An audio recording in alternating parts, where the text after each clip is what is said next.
नमस्कार दोस्तों, मैं अवनीश कुमार। आप देख रहे हैं भारत की बात 24। दोस्तों, सपा सुप्रीमो अखिलेश यादव आज आगरा दौरे पर हैं। आगरा दौरे पर उन्होंने अपने सांसद रामजी लाल सुमन से मुलाकात की।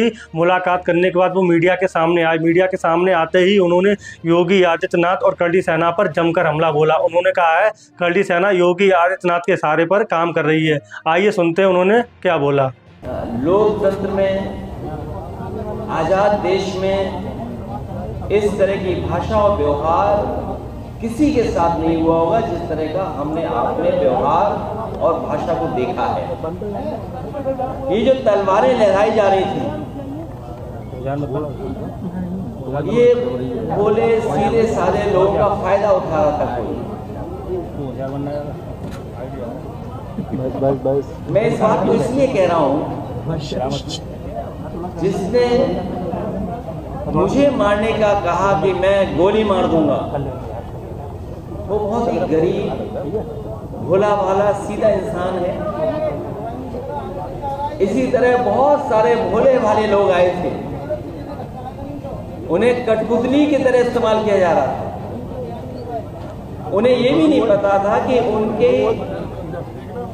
कठपुतली बनाने में किनकी उंगलियों में धागा है। लखनऊ वालों के हाथ में धागा था कि दिल्ली वालों के हाथ में धागा था। ये जो कुछ हम लोगों ने देखा, ये लखनऊ और दिल्ली का जो झगड़ा है बड़ा वाला, उसकी वजह से ये ताकत दिखाने का प्रदर्शन हुआ था। आगरा सामाजिक न्याय के राज के स्थापित करने का जो संकल्प हम लोग उठा रहे हैं, उसी से रास्ता खुलेगा। क्योंकि बाबा साहब भीमराव अम्बेडकर जी का दिया हुआ संविधान, ये हमारे लिए ढाल है। और कई मौकों पर कहा कि संविधान ढाल के साथ साथ संविधान हमारा संजीवनी है। और अभी तक तो बाबा साहब भीमराव अम्बेडकर जी का संविधान हमारे सम्मान को, हमारे हक को, हमारे अधिकार को बचाते आया है। वही हमारा ढाल बनकर निकला है। इसलिए मैं कहना चाहता हूं, सामाजिक न्याय का राज स्थापित करने का जो संकल्प हम सब लोगों ने उठाया है, उसके लिए हम आज से आगरा को सामाजिक न्याय की पीड़ितात्मक राजधानी के रूप में स्वीकार करने की घोषणा करते हैं।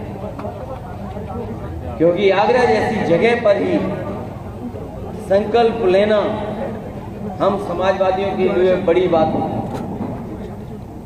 आगरा पीढ़ी के मान सम्मान के संघर्ष का नया कुरुक्षेत्र बनकर के निकला है। और हमारे पीढ़ी के सम्मान और पीढ़ी से जुड़े हुए लोगों को बहुत बार अपमानित होना पड़ता है। समय समय पे हम लोगों ने अपमानित महसूस किया, अपमानित हुए हैं। जो आदरणीय सुमन जी के घर पे हमला हुआ है, ये कोई अचानक वाला नहीं था। आदरणीय सुमन जी के घर पर जो हुआ है हमला, बहुत सोच समझ करके हमला हुआ है। बहुत सोच समझ करके तैयारी के साथ हमला किया गया है। ये कोई सुनने में आ रहा है, जो सुनने में आ रहा है, हो सकता है वो बात आप लोगों तक मुझसे पहले पहुंच गई हो। योगी जी की निगरानी में उनके एक सलाहकार और कुछ इंडिपेंडेंट स्वजातीय एमएलए जो राजस्थान के थे, इंडिपेंडेंट एमएलए को लखनऊ के एक बड़े होटल में बुलाया गया था।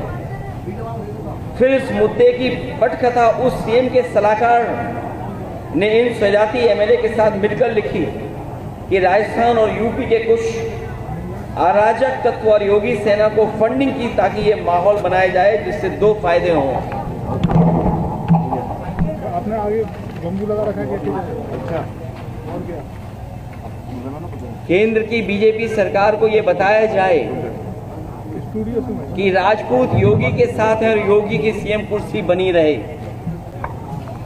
यूपी में पीडीए और आगरा में मुख्यतः जाटा मुस्लिम निषाद और कुशवा समाज में एक डर पैदा किया जाए और खासकर पीडीएस समाज में एक डर पैदा किया जाए जिससे ये अपने हक की आवाज उठाना बंद कर दें।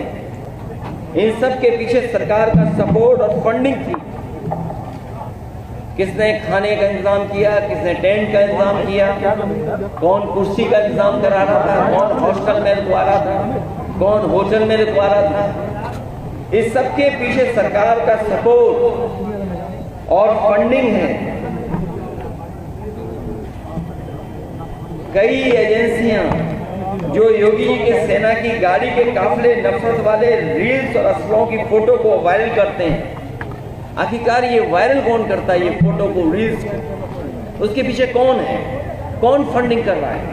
इन सब के तार कई जिलों से जुड़े हुए हैं जो मुख्यमंत्री जी के स्वजाती लोग हैं। दोस्तों आपको पूरा मामला पता ही होगा।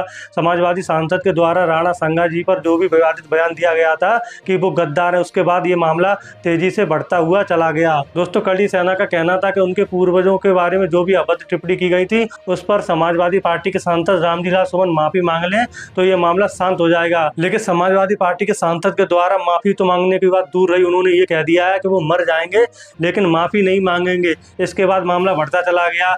12 अप्रैल को राणा संगा की जयंती पर करड़ी सेना के द्वारा आगरा में एक प्रोग्राम रखा गया था जिसमें लाखों की संख्या में लोग पहुंचे थे। उस प्रोग्राम में कुछ लोग तलवारें लहराते हुए और कुछ लोग बंदूकें लहराते हुए दिखाई दिए थे। इसी पर अखिलेश यादव ने करड़ी सेना पर तंज कसा, लेकिन अखिलेश यादव ने एक भी शब्द राणा संगा पर दिए हुए बयान पर नहीं बोला। अखिलेश यादव भी जानते हैं कि 27 में चुनाव है, इसलिए वो अगड़े और पिछड़े की राजनीति करने से भी पीछे नहीं हट रहे हैं। वक्त ही बताएगा कि अखिलेश यादव को इस मुद्दे से फायदा मिलेगा या नुकसान होगा। लेकिन दोस्तों इस पूरे मुद्दे पर आपकी क्या राय है, कमेंट बॉक्स में कमेंट करके जरूर बताएं। नमस्कार, धन्यवाद।